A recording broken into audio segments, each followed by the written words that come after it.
So hello hi नमस्ते राम राम सत श्री अकाल जय हिंद। आप सभी लोगों को कैसे भी आप लोग, आई होप आप सब बढ़िया होंगे, मजे में होंगे। माँ हेलो बेटा, hello Prince Yadav, hello Prince, hello hello hello hello. चलो भैया सभी को जय हिंद जय हिंद। तो आज की क्लास जो है वो 9 बजे तक होगी अराउंड, है ना। तो आप लोग थोड़ा जल्दी जल्दी आ जाइएगा। वैसे तो मेरे पास टाइम थोड़ा सा शॉर्टेज था, ठीक है।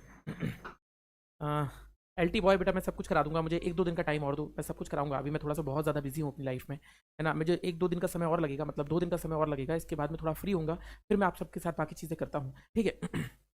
चलिए ठीक है। तो लेट्स बिगिन द टॉपिक। जल्दी से आ जाओ। Hello Rishabh Tiwari, hello. हाँ जी, करवा देंगे गोलू, करवा देंगे बेटा। 2 दिन रुक जाओ, सबको करवाना है मुझे, सभी को करवाना है, ऐसा कोई भी नहीं है जिसको नहीं कराना है यार। चलिए ठीक है, तो बढ़िया बढ़िया बढ़िया, जय हिंद जय हिंद, ठीक है जी। चलो तो स्टार्ट करें क्लास को। तो नहीं नहीं यार, यूट्यूब पे ही होगा यार। जो प्रैक्टिस होगी वो यूट्यूब पे ही होगी, मेरे चैनल पे ट्रिपलिंग फिजिक्स पर। जो ट्रिपलिंग फिजिक्स है ना, उसी पे प्रैक्टिस होगी। चलो तो आइए स्टार्टिंग करते हैं आज की चीज़ से। और मैं चाहता हूँ कि कल की चीज़ अगर आप लोगों को याद है तो आप लोग एक काम कर सकते हैं कि कल की चीज़ से रिलेटेड ही हम चीज़ों को आज पढ़ते हैं, ठीक है। तो ठीक है, कल आप कहाँ चले गए बेटा? टेलीग्राम चैनल पे ज्वाइन हो जाओ यार, है ना, आपको इन्फॉर्मेशन मिलती रहेगी। कल मैं थोड़ा बाहर चला गया था इस वजह से, ठीक है। हेलो तनु वर्मा, ठीक है। चलिए क्वेश्चन छोटा सा पूछना चाहूँगा, आप इसका आंसर देना। If radius of earth shrinks by if radius of earth, वैसे तो ये क्वेश्चन यार ऐसा कुछ खास है नहीं। Radius of earth shrinks by shrinks by आप लोगों के लिए बहुत आसान सा क्वेश्चन है, बट करवा देता हूं। 1%, फाइंड परसेंटेज चेंज इन। ये मैंने आपको पहले चैप्टर में भी कराए थे ऐसे क्वेश्चन, परसेंटेज एरर के, प्रतिशत त्रुटि के। Find percentage change in, find percentage change in, find percentage change in small g. हमसे पूछा गया स्मॉल जी में कितना प्रतिशत बदलाव होगा। आप बस मुझे आंसर दे देना, इसका आंसर कितना होगा क्या नहीं होगा। यदि पृथ्वी की त्रिज्या 1% सिकुड़ जाए, त्रिज्या 1% सिकुड़ जाए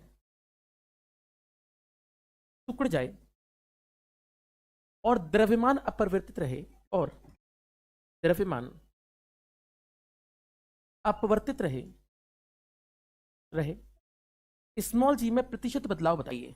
प्रतिशत बदलाव बताइए, प्रतिशत बदलाव बताइए। हमें बताना है कि प्रतिशत बदलाव कितना होगा, कितना नहीं होगा, बताइए। तो बदलाव बताइए, आपको बताना है कितना प्रतिशत बदलाव होगा। प्रतिशत बदलाव बताइए। इंग्लिश में भी लिख देता हूँ। एम की वैल्यू क्वेश्चन में कांस्टेंट दी गई है, नियत दी गई है। हमें बताना है कि इस क्वेश्चन का आंसर कितना होगा। जरा आप सोचकर जल्दी से आंसर दे देना, ज़्यादा टाइम नहीं गुजारेंगे। बस कल का एक रिवीजन का हिस्सा था, मैं थोड़ा सा चाह रहा था कि क्वेश्चन भी कराते चलूँ साथ साथ में। तो एक टॉपिक और है इस चीज़ से रिलेटेड, और मैं जानना चाहूँगा इस क्वेश्चन का बच्चों आंसर कितना निकलेगा, कितना नहीं निकलेगा। आइए जरा इस क्वेश्चन को भी देख लेते हैं कि इस क्वेश्चन का आंसर कितना निकलेगा, कितना नहीं निकलेगा, कितना निकलेगा, कितना नहीं निकलेगा। ये क्वेश्चन है हमारे पास, और हमसे बोला गया इस वाले क्वेश्चन में घनत्व अपरिवर्तित रहे, यानी घनत्व अपरिवर्तित रहे यानी डेंसिटी ना बदले। तो हमसे पूछा गया है कि इसका आंसर कितना होगा। दोनों ही क्वेश्चन एक जैसे हैं, बस मैं आपसे आंसर जानना चाहता हूं कि इसका सही उत्तर कितना होगा, कितना नहीं होगा।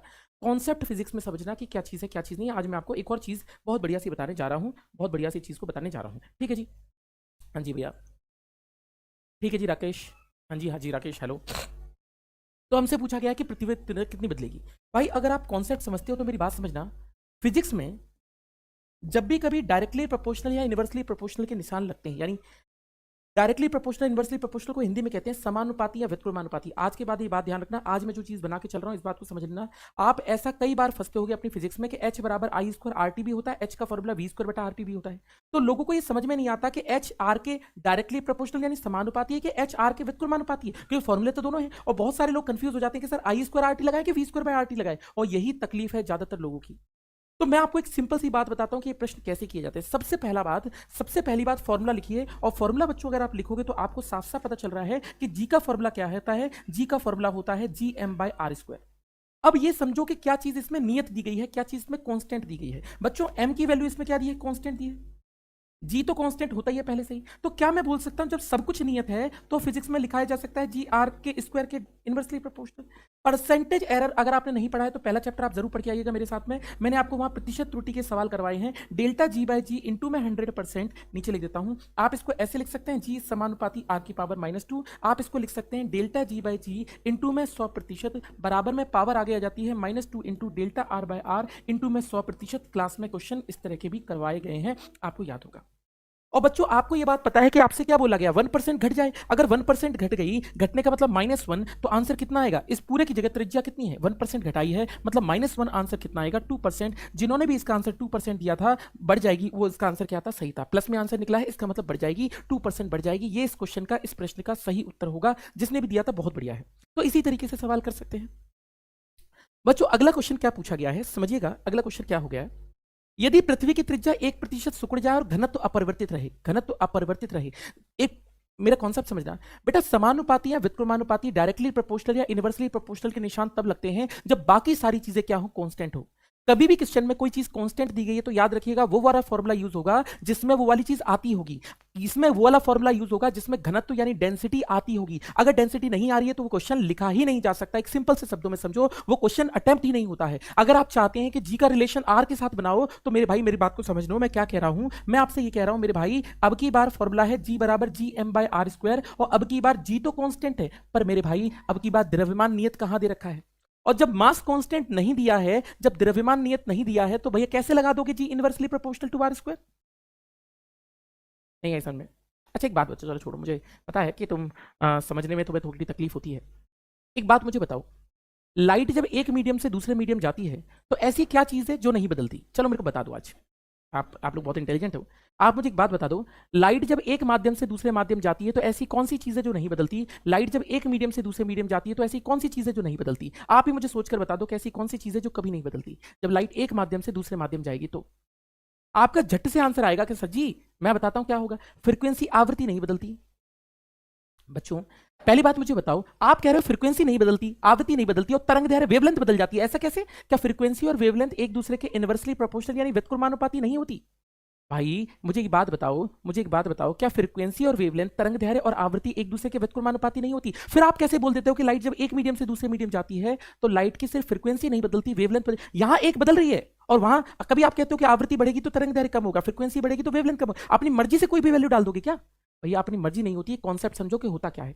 भाई एक्चुअली में होता क्या है, वैक्यूम के अंदर जब निर्वात होता है, वैक्यूम के अंदर, निर्वात के अंदर की बात लेकर चलूं तो निर्वात में फॉर्मूला होता है F बराबर C/λ, और C की वैल्यू नियत बनी रहती है और यहां पर F व्युत्क्रमानुपाती लैम्डा का संबंध बनता है। जब आप कहते हैं कि इनवर्सली प्रोपोर्शनल यानी व्युत्क्रमानुपाती का संबंध, तो इनवर्सली प्रोपोर्शनल का रिलेशन एक बढ़ने से दूसरा कम होता है, लेकिन ये सिर्फ और सिर्फ निर्वात यानी वैक्यूम में फिजिक्स में बनता है। रियल जिंदगी में ऐसा कोई भी चीज नहीं बनती है, ना ही बनी है। समझने की कोशिश करना, ऐसी कोई चीज जिंदगी में ना बनी है ना बनी थी। सरल सी बात शब्दों में समझ के चलो तो भैया ऐसा कुछ होता ही नहीं है हमारी जिंदगी में। ठीक है जी, तो आप इस बात को समझ के देखिएगा कि जब आवृत्ति और तरंग दैर्घ्य की बात करते हैं तो तरंग दैर्घ्य के बढ़ने से आवृत्ति कम होती है, सिर्फ और सिर्फ निर्वात में है। जब आप माध्यम की बात करते हो, मीडियम की बात करते हो, तो माध्यम के केस में जब लाइट एक मीडियम से दूसरे मीडियम जाती है मेरे भाई, एक माध्यम से दूसरे मीडियम जाती है तो फॉर्मूला हो जाता है F बराबर V/λ, और V अगर ये कांस्टेंट नहीं है, ये बदल रहा है, तो F और लैम्डा के बीच में कोई रिलेशनशिप नहीं बनता, कोई संबंध नहीं बनता। F लैम्डा के व्युत्क्रमानुपाती यानी इनवर्सली प्रोपोर्शनल है। ये सिर्फ और सिर्फ कहां लागू होता है? ये सिर्फ और सिर्फ लागू होता है आप लोगों का निर्वात यानी वैक्यूम में। रियल जिंदगी में ऐसा कुछ नहीं लगता। मेरा कॉन्सेप्ट ये कहने का मतलब है मेरे भाई, मैं ये कहना चाहता हूं कि अगर आप डायरेक्टली प्रोपोर्शनल या इनवर्सली प्रोपोर्शनल के निशान लगाना चाहते हो, समानुपाती या व्युत्क्रमानुपाती फिजिक्स में लिखना चाहते हो, तो ध्यान दीजिएगा कि जिस चीज के साथ संबंध लिख रहे हो उसके बाकी सारी चीजें कांस्टेंट हो। अगर बाकी सारी चीजें कांस्टेंट नहीं है तो आप संबंध नहीं बना सकते। जैसे इस प्रश्न में द्रव्यमान कहीं भी नियत नहीं दिया गया है, मास कहीं भी कांस्टेंट नहीं दिया गया है, तो GR² के इनवर्सली प्रोपोर्शनल यानी व्युत्क्रमानुपाती नहीं आता। यहां पर द्रव्यमान दिया गया है, आपको इस फॉर्मूले में घनत्व लाना पड़ेगा, तब जाके ये फॉर्मूला सॉल्व होगा, तब जाके बच्चों ये फॉर्मूला सॉल्व होगा। अगर इस फॉर्मूले में घनत्व नहीं है तो आप नहीं कर सकते। याद रखिएगा, अगर कोई चीज कांस्टेंट दी गई है, नियत दी गई है, तो फालतू में नहीं दी गई है, वही फॉर्मूला इस्तेमाल होगा जिसके अंदर वो चीज होगी, तभी आप इस्तेमाल कर सकते हैं। तो मैं ये भैया M को यहां से हटाना पड़ेगा क्योंकि यहां कांस्टेंट नहीं है, द्रव्यमान मतलब नियत नहीं है। और मेरे भाई क्या इस फॉर्मूले को ऐसे लिख सकते हो, G/R² इंटू में, क्या इस द्रव्यमान का आप M बराबर आयतन गुणा घनत्व लिख सकते हो? अगर आप जानते हो घनत्व बराबर होता है द्रव्यमान बटा आयतन, डेंसिटी बराबर मास अपॉन वॉल्यूम, तो मास बराबर वॉल्यूम इंटू डेंसिटी। वो वॉल्यूम कितना होगा पृथ्वी का? 4/3 इंटू πr³ गोले का, और इंटू में क्या हो गया, घनत्व हो गया। आर स्क्वायर से एक आर कट जाएगा और फॉर्मूला बन जाएगा जी इंटू में हो जाएगा 4/3, इंटू में हो जाएगा पाई, इंटू में हो जाएगा आर इंटू रो। ये भी अब की बार कांस्टेंट है, ये तो कांस्टेंट पहले से ही है 4/3 पाई, और ये भी अब की बार क्वेश्चन में कांस्टेंट दे रखा है, और संबंध बनेगा जी डायरेक्टली प्रोपोर्शनल टू आर। आप कॉन्सेप्ट को समझने की कोशिश करो कि क्वेश्चन में जब भी कोई चीज बात की जाएगी तो वो फॉर्मूले में होना चाहिए, फालतू में नहीं दिया गया है। क्वेश्चन में बोला है कि 1% इसको घटाओगे तो भाई 1% इसको घटाओगे तो जी भी कितना घट जाएगा, 1% डिक्रीज हो जाएगा, यानी जी भी क्या हो जाएगा, 1% डिक्रीज हो जाएगा। इसका आंसर लगाया जाएगा 1% डिक्रीज, जबकि इसका आंसर लगाया जाएगा 2% इंक्रीज। दोनों का आंसर बिल्कुल अलग अलग है और दोनों के कॉन्सेप्ट भी अलग अलग है। मेरे भाई दोनों की बातों को समझो, दोनों की चीजें अलग अलग निकल कर आ रही हैं। लोग बहुत कंफ्यूज रहते हैं इन सब बातों में कि सर कब फॉर्मूला कौन सा लगेगा, कब फॉर्मूला कौन सा लगेगा। एक सरल सी बात समझ लो, जो चीज क्वेश्चन में कांस्टेंट दी है, जो चीज प्रश्न में नियत दी है, वो चीज क्वेश्चन में फॉर्मूले में होनी चाहिए। अगर डेंसिटी की बात की तो डेंसिटी होना चाहिए, इसमें डेंसिटी की बात नहीं की है, एम की बात की तो एम होना चाहिए। दोनों बातों को समझ के चलो, कौन सा फॉर्मूला कब इस्तेमाल होगा, आप तभी कॉन्सेप्ट में समझ पाओगे। मेरे भाई मुझे बताओ, क्या आपको इतनी बात समझ में आ रही है कि मैं किसकी बात कर रहा हूं? बोलो भाई, आगे चलूं?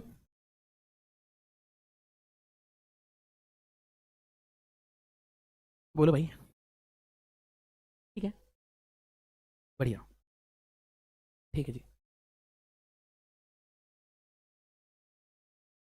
बढ़िया बढ़िया बढ़िया। चलिए चलिए, अगली की बात करते हैं।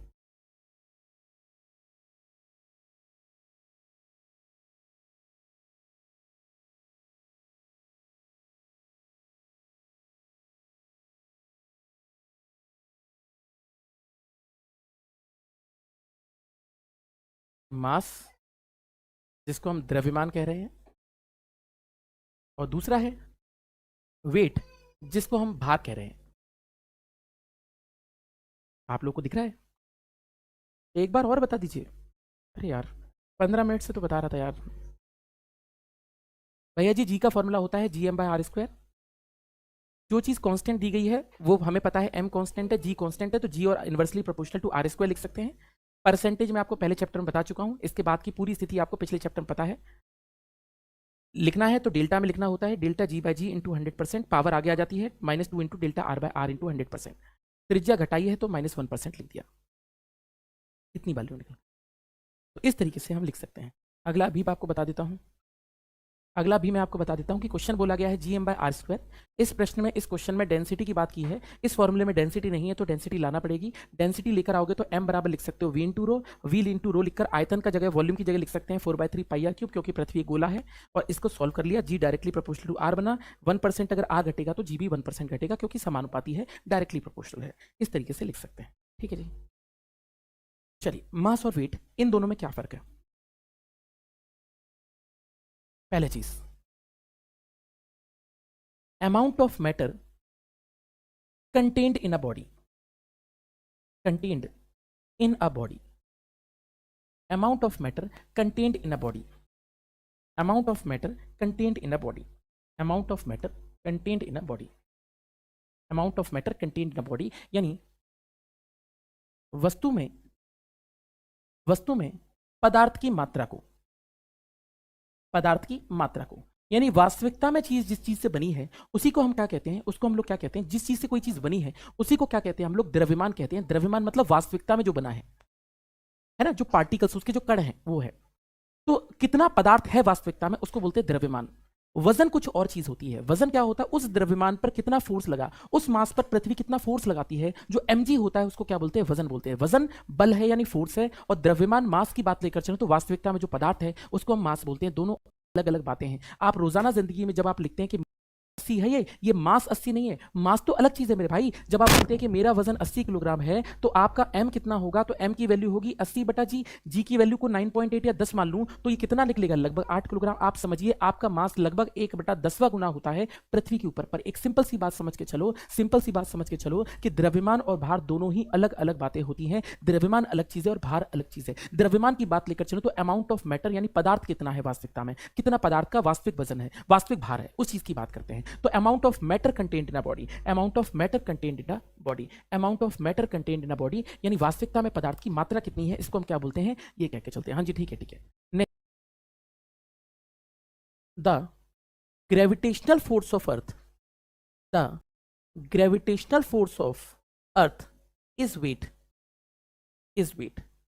हिंदी में पृथ्वी द्वारा गुरुत्वाकर्षण बल, गुरुत्वाकर्षण बल भार कहलाता है, भार कहलाता है, कहलाता है। तो कहने का मतलब है कि कोई वस्तु में वजन कितना है, वजन मतलब होता है mg का लगना। अगर मेरे पे पृथ्वी mg लगा रही है तो mg मेरा क्या है, वजन है, mg मेरा क्या है, वजन है। तो भैया जी वेट किससे मिलकर बनता है, इंटू जी, m इंटू जी, m इंटू जी। तो वेट का फॉर्मूला क्या है, m इंटू जी। वेट बराबर कितना होता है बच्चों, m इंटू जी होकर चलता है। तो वास्तविकता में अगर मैं बात लेकर चलूं तो वास्तविकता में पदार्थ जिस चीज का बना है उसको हम लोग क्या कहते हैं, पदार्थ जिस चीज का बना हुआ है उसको हम क्या बोलते हैं, मास कहते हैं। और अगर मैं बात लेकर चलूं वजन की, तो वजन होता है बल यानी फोर्स।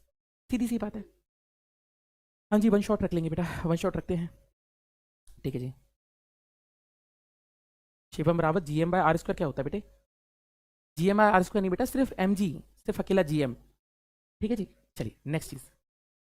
तो भैया जी द्रव्यमान की बात लेकर चलूं तो द्रव्यमान it does not depend on g, इससे स्मॉल जी से कोई मतलब नहीं है, does not depend on g, यह स्मॉल जी पर निर्भर नहीं करता, नहीं करता, स्मॉल जी पर निर्भर नहीं करता। स्मॉल जी पर निर्भर ना करने का मतलब इसे कोई फर्क नहीं पड़ता कि स्मॉल जी कितना है। मास किसी बॉडी का कभी नहीं बदलता, द्रव्यमान किसी वस्तु की कभी नहीं बदलती, क्योंकि द्रव्यमान जो होता है, द्रव्यमान की बात करें, मास की बात करें, तो मास जी पर डिपेंड ही नहीं कर रहा, जी बदल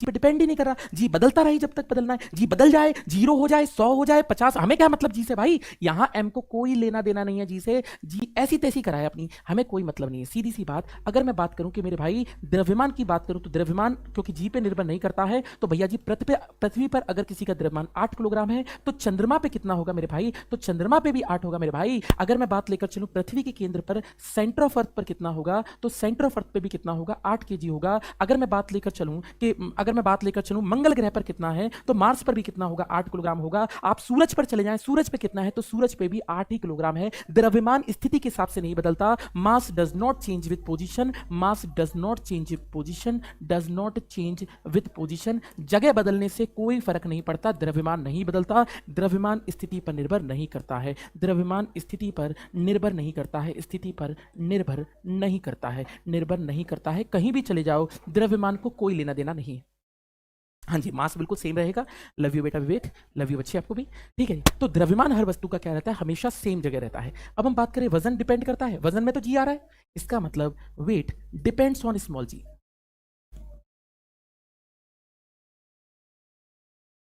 भार स्मॉल जी पर निर्भर करता है, यानी अगर स्मॉल जी बदलेगा तो भार भी बदलेगा। भैया स्मॉल जी पर निर्भर कर रहा है, भाई स्मॉल जी पे, बिल्कुल भैया जी सीधी सी बात है। तो भैया जी अगर मैं आपसे कहता हूं कि किसी का वजन पृथ्वी पर क्योंकि जी पे निर्भर कर रहा है, तो पृथ्वी पर अगर 60 किलोग्राम है तो चंद्रमा पर कितना होगा मेरे भाई, तो चंद्रमा पर होगा 60/10, वजन होगा 6 किलोग्राम होगा। मैं आपको आगे चल के समझा भी दूंगा ऐसा क्यों हो रहा है, क्योंकि वहां पर जी का मान 1/6 गुना हो जाता है। अगर मैं बोलता हूं कि पृथ्वी के केंद्र पर यानी पृथ्वी के सेंटर में कितना होगा, तो मेरे भाई सेंटर में कितना होगा, जी का मान 0 होगा। और अगर सेंटर ऑफ अर्थ की बात करें कितना होगा, तो वहां पर भी भार कितना निकलेगा, 0 किलोग्राम निकलेगा। यानी कहने का एक सिंपल सा मतलब समझिए कि भैया जी जी के बदलने से वजन बदलता है, मास को कोई मतलब नहीं है, द्रव्यमान को कोई मतलब नहीं होता है। सरल सी बात है, द्रव्यमान को कोई मतलब नहीं होता है, कोई मतलब नहीं होता है। बोलिए किसी को कोई दिक्कत हो। Mass is a scalar quantity, scalar quantity can not be negative, can not be negative, negative. द्रव्यमान अदिश राशि है, राशि है, ऋणात्मक नहीं हो सकती, नहीं, नहीं हो सकती, ऋणात्मक नहीं हो सकती है। तो ये क्या होती है, ऋणात्मक नहीं हो सकती है, सीधी सी बात है। तो ये क्या होता है, द्रव्यमान ऋणात्मक नहीं हो सकती है, सीधी सी बात है, ठीक है जी। हाँ जी भैया 10 किलोग्राम होगा क्या, जी भैया जी मैंने, माफ़ कीजिएगा मैंने हड़बड़ाहट में 6 10 मैंने करेक्शन कर दिया, करेक्शन कर दिया विवेक, बहुत बढ़िया। ये सर हाइट बढ़ने पर जी कम हो जाता है, हाँ भैया बताएंगे। तो हमने कहा ठीक है जी, हम जी क्या हाइट बढ़ने पे क्या हो जाता है, जी कम हो जाता है, हाँ सही बात है। वेट सेंटर ऑफ अर्थ का जीरो कैसे हुआ, फिर से बता दीजिए बेटा। शालिनी अभी बताऊंगा क्यों जीरो हुआ, अभी तो बस आप रट्टा मार लो कि भैया पृथ्वी के सेंटर में जी का मान जीरो होता है। अब क्यों होता है, कैसे होता है, आगे चल के पढ़ेंगे, जब जी के बारे में और इन्फॉर्मेशन देखेंगे तब की बात करेंगे। अभी हाल फिलहाल में आप समझ लो कि पृथ्वी के केंद्र पर जी का मान जीरो होता है, ठीक है। तो अगर मैं बात लेकर चलूँ, क्या होगा अगला point, it is a vector quantity, vector quantity can be negative. Negative कहने का मतलब ये हुआ यह सदिश राशि है, राशि है, ऋणात्मक हो सकती है, ऋणात्मक हो सकती है, बिल्कुल सही बात है, ऋणात्मक हो सकती है, क्या दिक्कत है, बल है, लिख सकते हैं। अरे यालिनी सम्राट 6 कैसे आया, जीरो कैसे आया, बता दूंगा यालिनी, क्या तुम लोग बच्चे हो यार। कल परसों ही तो बताया था, कल ही तो बताया था मेरे ख्याल से, नहीं परसों बताया था, कल तो मेरी क्लास नहीं थी, परसों बताया था ना मैंने, जी का वैल्यू जी बटा 6 होती है चंद्रमा पर। एक क्वेश्चन भी कराया था आप लोगों को, चंद्रमा पे बेटा जी का मान जी बटा 6 होता है, रट्टा मार लो, अभी बता देंगे बाद में कैसे आया है, क्यों आया है 6 वगैरह सब बता दूंगा, मत परेशान हो।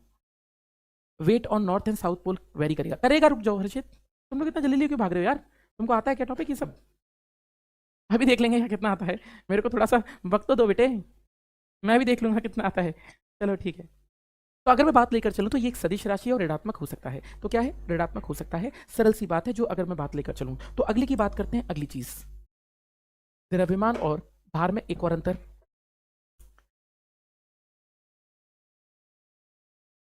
द्रव्यमान और वेट यानी भार, भार इसका मात्रक क्या होता है, तो यूनिट इज किलोग्राम, इसका मात्रक क्या होता है, मात्रक किलोग्राम होता है, मात्रक किलोग्राम होता है पहली बात, मात्रक क्या होता है, किलोग्राम होता है, क्या होता है, किलोग्राम होता है। इसका मात्रक क्या है, इसका मात्रक क्या होगा, unit is Newton, unit is Newton, इसका मात्रक न्यूटन है, इसका मात्रक न्यूटन है, न्यूटन है, इसका मात्रक न्यूटन है। ये भी आपके पेपर में क्वेश्चन बन सकता है, और क्या बन सकता है थ्योरी का, द्रव्यमान कैसे नापते हैं, इसे भौतिक तराजू द्वारा नापा जाता है, भौतिक तराजू द्वारा नापा जाता है, नापा जाता है। देखो हर जगह पर जी है, तो द्रव्यमान तो कहीं लिख ही नहीं सकते, समझो, हर जगह पर जी है, हर जगह पर तो जी है, तो जी तो पृथ्वी को खींच ही रहा है भाई, पृथ्वी तो खींच ही रही है हर चीज को, तो कहीं पर भी आप द्रव्यमान कैसे नापोगे, द्रव्यमान तो नप नहीं सकता। तो एक्चुअली में क्या है, हमारी फिजिक्स में, हमारी भौतिकी में, फिजिक्स की बात लेकर चलो, क्या है फिजिक्स में, भौतिक तराजू, भौतिक तराजू मतलब जो उठा के हम दोनों साइड पलड़े होते हैं ना, पलड़े, उनकी बात लेकर चल रहे हैं। उन पलड़ों की बात लेकर चलूं तो उन पलड़ों की हम चर्चा कर रहे हैं, तो दोनों तरफ अलग अलग होते हैं, दोनों तरफ क्या होते हैं, अलग अलग होते हैं। अगले की बात लेकर चलूं, इसे इसे स्प्रिंग लोलक द्वारा नापा जाता है, स्प्रिंग लोलक द्वारा नापा जाता है। स्प्रिंग लोलक का मतलब होता है measured by spring balance, spring तुला लिख लो। चलो सुनो मेरी बात को, मैं क्या कह रहा हूं दोबारा सुनो बच्चों। वैसे तो हम द्रव्यमान कभी नाप नहीं सकते, समझना मेरी बात, हम डिवाइड करके बता जरूर सकते हैं कि वेट को हमने डिवाइड कर दिया जी से, वगैरह वगैरह काफी सारी बातें जो आप जानते हो। पर एक्चुअली में जो पलड़ा होता है, जो पलड़ा, जो तराजू वाला सिस्टम होता है, वो एक्चुअली में कुछ ऐसा काम करता है कि वो दोनों तरफ के द्रव्यमान यानी मासों का कंपैरिजन करता है, वो दोनों तरफ के जी को कैंसिल करके दोनों का m1 बराबर m2 देखता है। इसी कारण से अगर आप ये तराजू सूरज पे लेके चले जाओगे, आप चंद्रमा पे लेके चले जाओगे, चंद्रमा पे भी ऐसे रखोगे तो भी दोनों पलड़े बराबर होंगे। मैं आपको वास्तविकता में बात बता रहा हूं, तराजू कभी गलत आंसर दे ही नहीं सकता। तराजू का सिस्टम ही यही, क्योंकि तराजू नापता है क्या, द्रव्यमान, द्रव्यमान नापता है, तो द्रव्यमान वो नापता नहीं, आपको बताता नहीं है, वो द्रव्यमानों की तुलना करता है, मासेस का कंपैरिजन करता है कि किसका मास ज्यादा, किसका मास कम। और ऐसा क्यों करता है, क्योंकि दोनों साइड से जी कट जाता है, ऐसा होता है। देखो तराजू ये है, दो चीजें हमने लगा दी, इधर पर क्या लगा m1g और इधर पे क्या लगा m2g।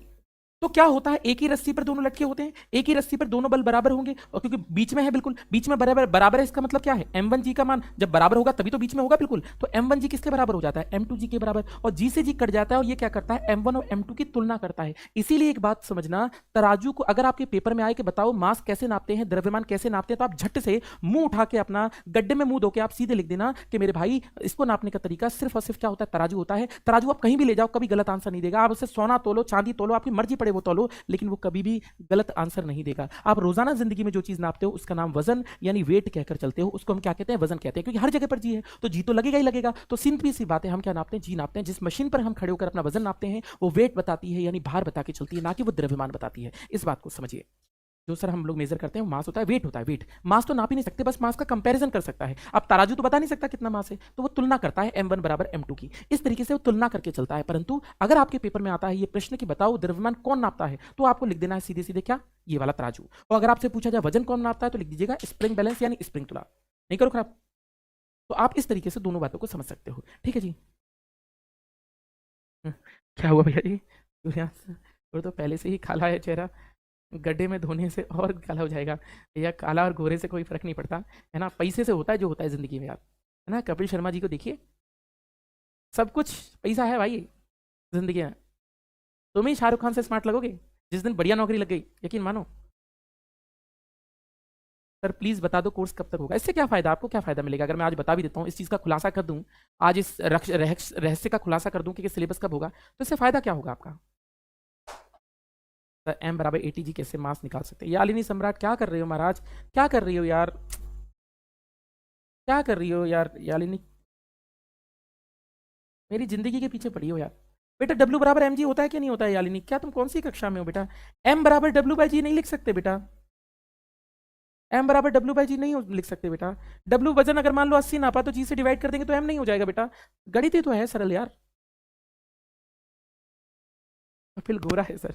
अरे ठीक है यार, काले गोरे से क्या फर्क पड़ता है? रंग ही तो है यार। कपड़े हमें काले भी अच्छे लगते हैं, गोरे भी अच्छे लगते हैं यार। मैं भी तो काला ही हूँ यार, मैं कौन सा गोरा हूँ? चलिए बैकलॉग कैसे कवर करें यार? मेरे पास कोई ऐसी तांत्रिक शक्तियाँ नहीं है जिसके थ्रू मैं बता सकूं बैकलॉग कैसे कंप्लीट करें। रोजाना वीडियो देखने की स्टार्टिंग कर दें, तेजी से कंप्लीट हो जाएंगे। बहुत सारे लोगों ने तैयार किए हैं वीडियोस बैकलॉग से। ठीक है, तो इस तरीके से हम इसको बोल सकते हैं, हम इस तरीके से चीज़ों को बता सकते हैं। आपको कुछ पूछना है तो आप मुझसे पूछ कर चल सकते हैं, और इस तरीके से आप द्रव्यमान और भार के बीच में परिवर्तन लिखते हैं। तो एक सरल सी बात समझ के चलो कि इस तरीके से हम लिखते हैं। ठीक है जी। सर अनुज सर मेरा मैसेज का रिप्लाई नहीं दे रहे हैं। बेटा तुमने कुछ उल्टी सीधी बात कर दी होगी, उल्टे सीधे सवाल कर दिए होंगे। चलिए ठीक है, तुमने एक बार मुझसे भी कर दिया था। चलिए नेक्स्ट चीज़, अगला चीज़ है, देखो मैंने अभी तक हमने पढ़ा कि भाई जी बराबर होता है G M by R square, यानी स्मॉल जी बराबर capital G M upon R square. बात सही है। तो मैंने आपसे कहा था कि स्मॉल जी बदलना है तो द्रव्यमान यानी मास बदल दो या रेडियस बदल दो। क्या पृथ्वी का मास और रेडियस बदले बिना मैं आपसे बोलूं कि भाई पृथ्वी पे मैं खड़ा हूं, मैं आपसे बोलूं सर क्लास एंड कर दीजिए।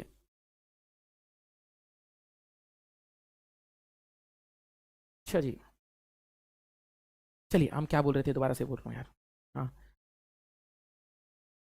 मोड ही ऑफ कर दिया। चलिए, तो हम आपसे क्या कहना चाह रहे थे? हम आपसे ये कहना चाह रहे थे कि यस नाम है दोबारा। चलो तुम्हारा बात करते हैं। तो अगर मैं बात लेकर चलूँ तो मैं आपसे क्या कह रहा था? मैं आपसे क्या कह रहा था? मैं स्किप कर गया मेरे दिमाग से यार। हाँ, हम आपसे कह रहे थे कि स्मॉल जी की वैल्यू क्या होती है? स्मॉल जी का फॉर्मूला होता है capital G M upon R square, capital G into capital M upon R square. और मैंने आपसे कहा था कि अगर आप पृथ्वी पे खड़े हैं तो ना पृथ्वी का एम बदल रहा, ना पृथ्वी का आर बदल रहा। क्या एम और आर को बदले बिना क्या आप स्मॉल जी बदल सकते हो? क्या एम और आर को बदले बिना आप स्मॉल जी बदल सकते हो? अभी तक पढ़ा, अभी तक पढ़ा है,